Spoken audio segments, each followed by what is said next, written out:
Dear students, आज की इस वीडियो में हम पढ़ेंगे क्लास 9th का हिंदी मीडियम का हमारा चैप्टर चल रहा था गुरुत्वाकर्षण। इससे पहले वाला जो वीडियो है उसके अंदर हमने सार्वत्रिक गुरुत्वाकर्षण नियम पढ़ा। ये क्या था स्टूडेंट? इसके अकॉर्डिंग ये नियम ये कहता है कि अगर ब्रह्मांड के अंदर कोई भी दो वस्तु हैं, वो दोनों वस्तुएं एक दूसरे पे एक आकर्षण बल लगा रही है, जिसको हम बोल रहे हैं गुरुत्वाकर्षण बल। और ये जो बल होता है, इसको निकालने के लिए एक फॉर्मूला हमने पिछले जो वीडियो है उसके अंदर देखा था कि F = Gm1m2/r²। अगर दोनों वस्तुओं के बीच जो बल लग रहा है, आकर्षण बल है, इसको अगर निकालना चाहते हो तो आप ये फॉर्मूला यूज करते हो। इस फॉर्मूले में F जो है दोनों के बीच में लगने वाला गुरुत्वाकर्षण बल है, जो आप निकाल सकते हो। G क्या है? एक स्थिरांक है, गुरुत्वाकर्षण का स्थिरांक जिसको बोलते हो। m1 m2 क्या है? दोनों वस्तुओं का द्रव्यमान। m पहली वस्तु का द्रव्यमान, m2 दूसरी वस्तु का द्रव्यमान, क्योंकि बल जो है दो वस्तुओं के बीच में लग रहा है। और r² क्या है? r क्या है? r है दोनों वस्तुओं की केंद्र से दूरी, और उसका स्क्वायर कर देते हैं और ये इस फॉर्मूले में पुट करते हैं, तो हमारे पास दोनों के बीच में लगने वाला जो बल है वो आ जाता है स्टूडेंट। आज के इस वीडियो के अंदर हम नेक्स्ट पढ़ेंगे, यानी कि मुक्त पतन क्या होता है स्टूडेंट। देखिए, अगर हम अर्थ पे हैं, अर्थ सरफेस के ऊपर है, यानी कि पृथ्वी पर है, तो पृथ्वी के ऊपर कोई भी वस्तु है, उस वस्तु पर एक बल लग रहा है। कौन लगा रहा है? पृथ्वी लगा रही है। किस तरफ लगा रही है? अपने केंद्र की तरफ, यानी कि अर्थ सरफेस के आसपास, अर्थ सरफेस के ऊपर जितनी भी वस्तुएं हैं उन सब पर एक आकर्षण बल लग रहा है, यानी कि वो सारी की सारी जो है पृथ्वी के केंद्र की ओर, पृथ्वी के सरफेस यानी कि सतह की ओर आकर्षित हो रही है। ये किस कारण हो रहा है? पृथ्वी और उस वस्तु के बीच में गुरुत्वाकर्षण बल लग रहा है स्टूडेंट। अगर हम बात करते हैं कि किसी वस्तु पर बल लग रहा है, तो वो वस्तु जो है बल लगाने से गति में भी आ सकती है। जैसे हमारे पास ये पेन है स्टूडेंट, इस पेन को मैंने अपने हैंड से होल्ड करके रखा है, इसको बल लगा रखा है यहाँ। जैसे ही मैं छोड़ देता हूँ तो ये पेन जो है नीचे की तरफ आने लगता है। ये देखिए, ये पेन जो है ऑटोमेटिक नीचे की तरफ आने लगता है। इसका मतलब अगर कोई वस्तु नीचे की तरफ आ रही है, यानी कि किसी वस्तु पर नीचे की ओर बल लग रहा है। ये बल कौन लगा रहा है स्टूडेंट? ये बल लगा रही है पृथ्वी के गुरुत्वाकर्षण बल के कारण जो है ये नीचे की ओर आकर्षित हो रहा है, नीचे की ओर गति कर रहा है स्टूडेंट। ठीक है, तो इस तरह से पृथ्वी जो है ना, किसी वस्तु पर बल लगाती है तो वो वस्तु जो है नीचे की ओर गति करने लगती है, पृथ्वी के केंद्र की ओर गति करने लगती है, पृथ्वी की सतह की ओर गति करने लगती है। और इस बल को, जो इस तरह का बल लग रहा है ना, इसको हम बोलते हैं कि वस्तु जो है ना वो मुक्त पतन में। यानी मुक्त पतन क्या होता है? जब कोई वस्तु केवल पृथ्वी के गुरुत्वाकर्षण बल के कारण, ये क्यों लिखा? केवल गुरुत्वाकर्षण बल के कारण। देखिए, ऐसा भी हो सकता है ये पेन है, इस पे मैं बल लगाऊं, ये देखिए नीचे आ रहा है। अब मैं जो बल लगा रहा हूं उसके कारण नीचे आ रहा है, और जैसे इसको छोड़ देता हूं तो ये पृथ्वी के गुरुत्वाकर्षण बल के कारण नीचे आ रहा है। तो जब कोई वस्तु केवल पृथ्वी के गुरुत्वाकर्षण बल के कारण स्वतंत्र रूप से गिरती है, तो इसे हम कहते हैं कि ये वस्तु जो है वो मुक्त पतन में है स्टूडेंट। समझ में है ना? मुक्त पतन मतलब उस पर और कोई किसी तरह का बल नहीं लग रहा, सिर्फ और सिर्फ पृथ्वी का गुरुत्वाकर्षण बल लग रहा है, जिसके कारण वो वस्तु जो है नीचे की ओर गति कर रही है। तो हम कहेंगे कि वस्तु जो है वो मुक्त पतन में है। इसके बाद देखिए, जब भी कोई वस्तु मुक्त पतन में होती है, यानी कि स्वतंत्र रूप से इस तरह से गिर रही होती है, तो उसका जो एक्सेलरेशन है, यानी कि उसके अंदर जो है एक त्वरण उत्पन्न होता है स्टूडेंट। त्वरण क्यों? देखिए, त्वरण क्या होता है आपको पता है? त्वरण होता है यानी कि आपका जो वेलोसिटी है, वेग में अंतर, अगर समय के साथ वेग में अंतर आ रहा है तो उसको हम त्वरण बोलते हैं कि वस्तु के अंदर त्वरण उत्पन्न हो रहा है। तो देखिए, आप देखिए, अगर आप अपने मकान के ऊपरी हिस्से पे खड़े हैं, काफ़ी ऊपर जो है ना, आप सेकंड या थर्ड फ्लोर पे खड़े हैं, और आप ऊपर से एक स्टोन है आपके पास, स्टोन को इस तरह से ड्रॉप करते हो, नीचे की ओर फेंकते हो, तो आप जैसे उसको छोड़ते हो तो वो इस तरह से चलना स्टार्ट कर देता है, यानी कि उसका वेग जो है बढ़ना स्टार्ट हो जाता है। तो उसका वेग हमेशा एक ही रहता है, या जैसे जैसे नीचे जाता है उसका वेग जो बढ़ता जाता है, यानी उसकी जो स्पीड है वो बढ़ती जाती है। तो ये आपको बता दें कि जैसे आप ड्रॉप करते हो ना तो उसकी स्पीड कम होती है, जैसे वो नीचे जाता है ना, उसकी स्पीड जो है ना, उसका वेग जो है ना वो बढ़ता जाता है। अब वेग बढ़ रहा है, समय के साथ वेग में अंतर आ रहा है, इसका मतलब त्वरण उत्पन्न हो रहा है, यानी कि स्वतंत्र रूप से गिरती वस्तु के अंदर, यानी कोई वस्तु अगर मुक्त पतन में है तो उसके अंदर एक त्वरण उत्पन्न होता है स्टूडेंट। इस त्वरण को हम नाम देते हैं गुरुत्वीय त्वरण, और इसको स्मॉल g से डिनोट करते हैं, प्रदर्शित करते हैं। यानी कि पृथ्वी की ओर गिरने वाली वस्तुओं में गुरुत्वाकर्षण बल के कारण एक निश्चित त्वरण उत्पन्न होता है स्टूडेंट। निश्चित यानी कि लगभग एक ऐसा त्वरण जिसका वैल्यू फिक्स है कि हर वस्तु के अंदर लगभग इतना त्वरण उत्पन्न होता है, ठीक है। तो एक निश्चित त्वरण उत्पन्न होता है जिससे गुरुत्वीय त्वरण कहते हैं। तो इस तरह के त्वरण को गुरुत्वीय त्वरण कहते हैं और इसको स्मॉल जी द्वारा प्रदर्शित किया जाता है। तो ये अगर एक निश्चित त्वरण है तो इसका एक फिक्स वैल्यू होगा। तो इसका वैल्यू क्या होता है, स्मॉल जी का वैल्यू होता है 9.8 metre per second square. Metre per second square क्या है, त्वरण का ऐसा यूनिट। तो हमारे पास स्मॉल जी का वैल्यू आ जाता है 9.8 मीटर पर सेकंड स्क्वायर। यानी कि कोई भी वस्तु अगर मुक्त रूप से स्वतंत्र रूप से गिर रही है, मुक्त पतन में है, तो उसके अंदर त्वरण उत्पन्न होगा और उस त्वरण का वैल्यू कितना होगा, 9.8 मीटर पर सेकंड स्क्वायर बता सकते हो, ठीक है। अब बात करते हैं कि ये जो स्मॉल जी का value 9.8 metre per second square है वो किस तरह से कैलकुलेट करते हैं, ये किस तरह से आता है स्टूडेंट। तो इसका अभी कैलकुलेशन करते हैं, देखते जाइए। अब देखिए इसको किस तरह से कैलकुलेट करते हैं। गुरुत्वीय त्वरण जी के मान का परिकलन यानी कि गुरुत्वीय त्वरण जो स्मॉल जी है इसका वैल्यू किस तरह से कैलकुलेट करते हैं। अगर कोई वस्तु है आपके पास जिसका द्रव्यमान जो है वो स्मॉल m है और पृथ्वी के केंद्र से उसकी जो दूरी है वो हमें दिया हुआ है r है, कैपिटल R। तो पृथ्वी तथा उस वस्तु के बीच में लगने वाला जो गुरुत्वाकर्षण बल है वो किस तरह से निकालेंगे, गुरुत्वाकर्षण के सार्वत्रिक नियम के अनुसार। तो गुरुत्वाकर्षण का सार्वत्रिक नियम क्या कहता है कि दो वस्तुएं जो है ना, अगर दो वस्तु है तो इन दोनों के बीच में एक आकर्षण बल लग रहा है, गुरुत्वाकर्षण बल, और उसको निकालने का फॉर्मूला ये रहा। यानी पृथ्वी जो है वो उस वस्तु पर, यानी कि जो वस्तु पृथ्वी पर है उस पर क्या लगा रही है, एक बल लगा रही है, गुरुत्वाकर्षण बल। और उसको किस तरह से कैलकुलेट करते हैं, वो बल कितना लग रहा है। फॉर्मूला होता है physical to G m1 m/m/m r square. यानी जी जो है वो कॉन्स्टेंट वैल्यू है कि स्थिरांक है, m जो है वो पृथ्वी का द्रव्यमान, स्मॉल m जो है वो वस्तु का द्रव्यमान है, और r क्या है, पृथ्वी तथा उस वस्तु के बीच में दूरी।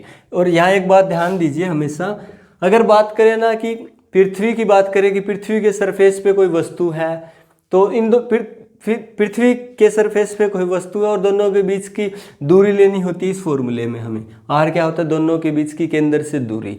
तो आप यहाँ पे ना आप सिर्फ और सिर्फ पृथ्वी की त्रिज्या ले सकते हो स्टूडेंट। क्यों, देखिए पृथ्वी असल में बहुत ज़्यादा, ये पृथ्वी की त्रिज्या है r, ये ले सकते हो क्योंकि पृथ्वी जो है ना, पृथ्वी का आकार बहुत बड़ा, उसकी त्रिज्या बहुत ज़्यादा है स्टूडेंट।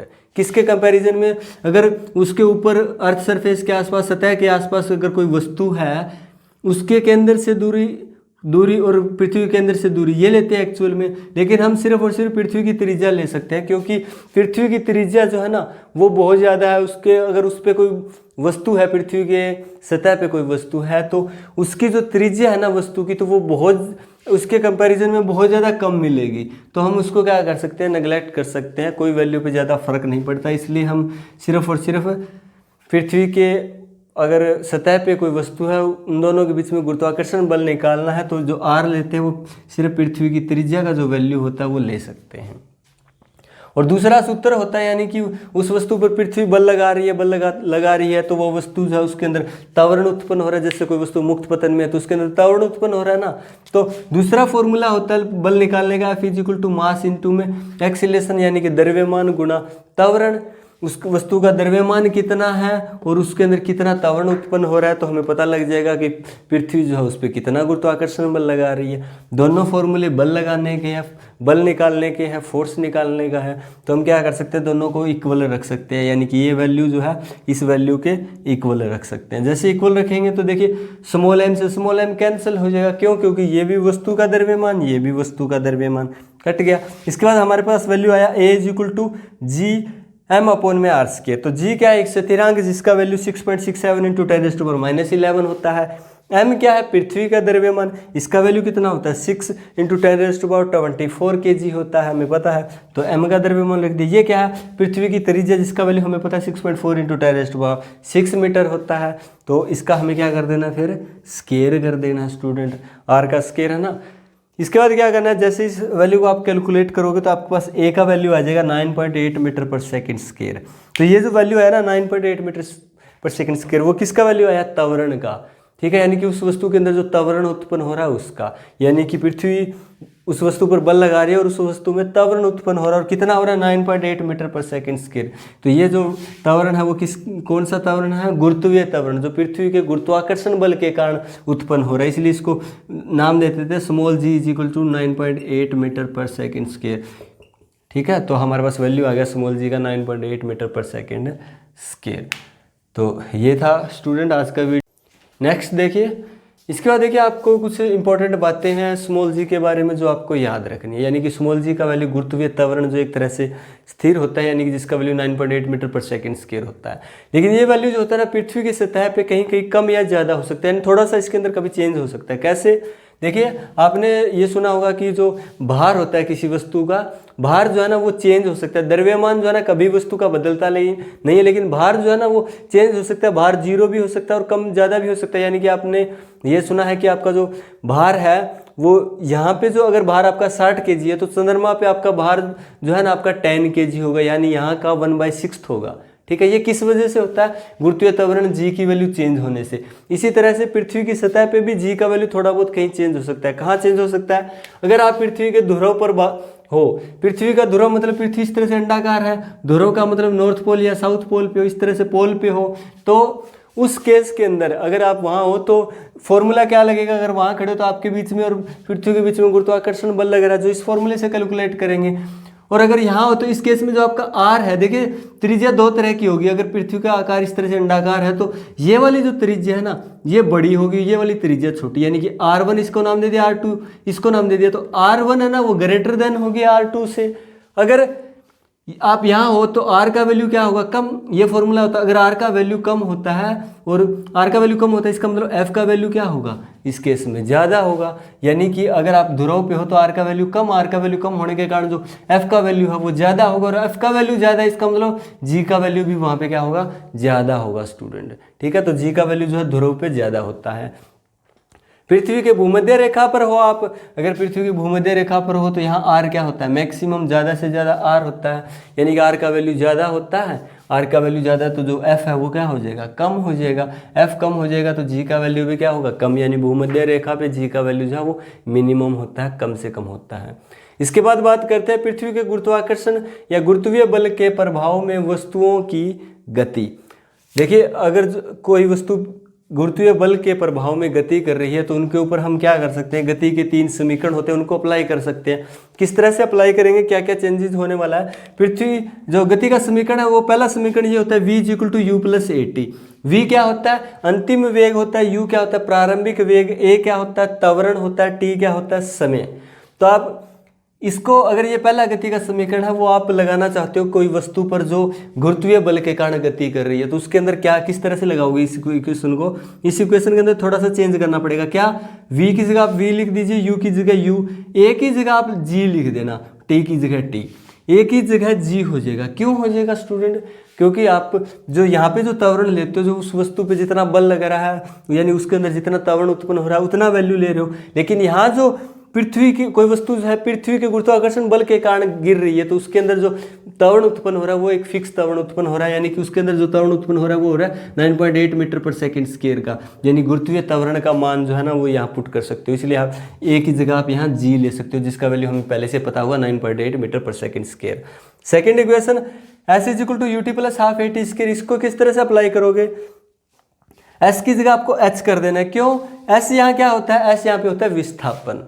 ठीक है, और विस्थापन की जगह H क्यों हो जाएगा, क्योंकि अगर कोई वस्तु गुरुत्वाकर्षण बल के कारण गति कर रही है तो इसका मतलब वो क्या कर रही है, यानी कि उसकी कुछ हाइट होगी, ऊंचाई की बात करेंगे ना, ऊंचाई की बात करेंगे तो विस्थापन की जगह क्या आ जाएगा, H हो जाएगा, हाइट हो जाएगा, ऊंचाई हो जाएगा उस वस्तु का। U की जगह U रखेंगे, T की जगह T, हाफ का हाफ, फिर जहाँ A दिखेगा वहाँ G लिख देंगे। यानी कि A की जगह त्वरण हमारे पास कितना होगा, गुरुत्वीय त्वरण का जितना वैल्यू होता है वो, यानी कि हम स्मॉल g की वैल्यू पुट करेंगे। तो ये इक्वेशन यूज करेंगे। थर्ड इक्वेशन है 2as = v² - u²। इस इक्वेशन का यूज करेंगे तो क्या करेंगे, 2 का 2, a की जगह हमें g पुट कर देना है, s की जगह विस्थापन की जगह ऊंचाई लेंगे, h बाकी सेम। तो हम थर्ड इक्वेशन इस तरह से जो है हमें यूज करना है स्टूडेंट। इसके बाद में कुछ बातें हैं आपको इंपॉर्टेंट जो आपको याद रखनी है। यानी कि जो गुरुत्वीय त्वरण होता है ना, जिसका वैल्यू क्या होता है 9.8 मीटर पर सेकंड स्क्वायर होता है। तो आपने पढ़ा हुआ कि जो त्वरण होता है ना, इस त्वरण दो तरह का होता है, पॉजिटिव यानी कि धनात्मक त्वरण और ऋणात्मक त्वरण। धनात्मक कब होता है? जब किसी वस्तु के वेग में अंतर जो है ना वो लगातार ज़्यादा होता जा रहा है तो धनात्मक त्वरण। अगर वस्तु के वेग में जो अंतर है ना वो कम होता जा रहा है, अगर वस्तु पहले 10 मीटर पर सेकंड की स्पीड से चल रही थी और उसके बाद 10 से 20, 30, 40 इस तरह से हो रही है, वेग बढ़ रहा है ना, तो धनात्मक त्वरण होगा। अगर आप कोई वस्तु जो है पहले से ही 90 किलोमीटर पर आवर या 90 मीटर पर सेकंड स्पीड से चल रही है, 90 मीटर पर सेकंड स्पीड से, और उसका वेग लगातार कम हो रहा है, 90 से 80, 70, 50, 40, 30, 10 इस तरह से कम हो रहा है, इसका मतलब वहाँ ऋणात्मक त्वरण है स्टूडेंट। ऐसे ही गुरुत्वीय त्वरण भी दो तरह का होता है, धनात्मक और ऋणात्मक। कैसे? अगर गुरुत्वीय त्वरण, अगर आपके पास कोई बॉल है, मान लीजिए बॉल को इस तरह से आप ऊपर फेंकते हो तो उस बॉल का लगातार स्पीड कम होता जाता है कि ज़्यादा, यानी बॉल को ऊपर फेंकते हो तो बॉल ऊपर जा रहा है क्योंकि आपने बल ऊपर की तरफ लगाया। पृथ्वी का गुरुत्वाकर्षण बल क्या कर रहा है? पृथ्वी का गुरुत्वीय बल उसको नीचे की तरफ खींच रहा है, यानी उसका त्वरण जो है, उसका जो त्वरण है उसमें क्या आ रहा है? अंतर आ रहा है। वो त्वरण क्या, वेग क्या हो रहा है? लगातार कम हो रहा है, यानी ऊपर जा रहा है बॉल तो लगातार स्पीड कम होता जाता है बॉल का, और एक हाइट ऐसी आती है जिस हाइट पे स्पीड बिल्कुल जीरो रुक जाता है बॉल, और रुकने के बाद वापस नीचे की तरफ आता है। ऐसा होता है ना। तो यानी अगर कोई बॉल आप ऊपर की तरफ फेंक रहे हो, कोई भी वस्तु ऊपर की तरफ फेंक रहे हो, तो उसका जो त्वरण होता है वो क्या होता है? जी यानी कि माइनस का 9.8 मीटर पर सेकेंड स्क्वायर होता है, ऋणात्मक त्वरण होता है। अगर कोई वस्तु ऊपर से नीचे की तरफ आ रहा है, आपके पास कोई स्टोन है, उसको नीचे की तरफ जो है आप फेंक रहे हो नीचे की तरफ, वो अगर आ रहा है तो उसका वैल्यू कितना होगा? वेग में अंतर लगातार बढ़ रहा है तो उसका वैल्यू जो आप लोगे त्वरण का वैल्यू प्लस का 9.8 मीटर पर सेकेंड स्क्वायर, ये लेना है स्टूडेंट। ठीक है। इसके बाद में आपको एक दो बातें और याद रखनी है। अगर आप क्या करते हो, आपके क्वेश्चन है कि अगर आपके पास कोई स्टोन है, उस स्टोन को आप इस तरह से ऊपर की तरफ फेंकते हो, तो उस केस के अंदर आपको क्या करना है? ऊपर की तरफ फेंक रहे हो तो उस केस के अंदर आपको जी जो है ना माइनस का लेना, खुद लेना। आपके दिमाग में होना चाहिए कि वस्तु अगर ऊपर की तरफ जा रहा है तो जी का वैल्यू माइनस का ये लेंगे, और उस केस में जो अंतिम वेग है वो आपको जीरो लेना है स्टूडेंट। क्यों? क्योंकि वस्तु को आप ऊपर की तरफ फेंक रहे हो, वो वेग लगातार कम होता जा रहा है, एक समय ऐसा आएगा कि उसका वेग जो है जीरो हो जाएगा, यानी अंतिम वेग जो है ना आपको जीरो लेके चलना है। अगर किसी वस्तु को आप ऊपर से नीचे की तरफ फेंक रहे हो तो अब तब उसको आपको जी का वैल्यू जो है ना प्लस का 9.8 मीटर पर सेकेंड स्क्वायर लेना है, और इस केस में आपको प्रारंभिक वेग जो है ना वो जीरो लेके चलना है स्टूडेंट। बॉल को ऊपर से फेंकते हो, प्रारंभिक वेग जीरो, जैसे जैसे नीचे आता है वेग क्या होता जाता है? बढ़ता जाता है। तो इस केस में आपको इस तरह से दिया होगा कि अंतिम वेग क्या होगा, तो आप निकाल सकते हो। तो अगर कोई वस्तु ऊपर से नीचे आ रहा है तो ऑटोमेटिक दिमाग में आना चाहिए कि इसका यूज है वो जीरो लेना है, जी जो है जी का वैल्यू ये लेना है स्टूडेंट। ठीक है। और आप न्यूमेरिकल्स को जो है आप क्वेश्चन को आसानी से सोल्व कर सकते हो। और एक लास्ट बात, अगर आप क्या करते हो, अगर आप किसी बॉल को आप ऊपर फेंकते हो, यानी कि आप यहाँ मान लीजिए कि यहाँ देखिए ये अर्थ सरफेस, यहाँ से आप बॉल को ऊपर फेंकते हो, यानी कि ये हाइट फिक्स है, एच हाइट पे, एच हाइट तक जाता है बॉल, यहाँ तक जाता है। यहाँ तक जाने में बॉल को ना 10 मिनट लगते हैं, 10 मिनट ज़्यादा से 10 सेकंड लगते हैं ये मान लीजिए। इसके बाद बॉल जो है ना यहाँ एक हाइट पे जाएगा, रुकेगा, रुकने के बाद रेस्ट मारने के बाद वापस नीचे की तरफ आएगा। तो ये जब नीचे की तरफ आएगा ना तो उसको नीचे में आने में भी उतना ही टाइम लगेगा जितना इसको ऊपर जाने में टाइम लगा, यानी कि ऊपर जाने में अगर 10 सेकंड लगा तो वापस नीचे आने में भी 10 सेकंड लगेगा। क्यों? क्योंकि इसका जो एक्सीलरेशन है वो कॉन्स्टेंट है। ऊपर जा रहा था तो एक्सीलरेशन माइनस का 9.8 मीटर पर सेकंड था, अगर बॉल नीचे आ रहा था तो वैल्यू प्लस का 9.8 मीटर पर सेकंड स्क्वायर था ना। तो एक्सीलरेशन का वैल्यू फिक्स होने का जो टाइम है ना वो फिक्स रहता है। यहाँ मैंने एग्जाम्पल लिया 10 सेकंड का, यानी कि यहाँ जो टाइम लगेगा ना, वो कहने का मतलब आपको बताने का पर्पज ये था कि जो टाइम लगेगा ना बॉल को ऊपर जाने में, तो वही टाइम जो है बॉल को नीचे आने में लगेगा, सेम टाइम लगेगा स्टूडेंट। तो ये था आज का वीडियो। अगर वीडियो अच्छा लगा हो, यानी कि अच्छे से समझ में आया, तो प्लीज़ वीडियो को लाइक कर दीजिएगा, और अगर अभी तक चैनल को सब्सक्राइब नहीं किया तो प्लीज़ चैनल को क्या कर लें? सब्सक्राइब कर लें। Thank you students.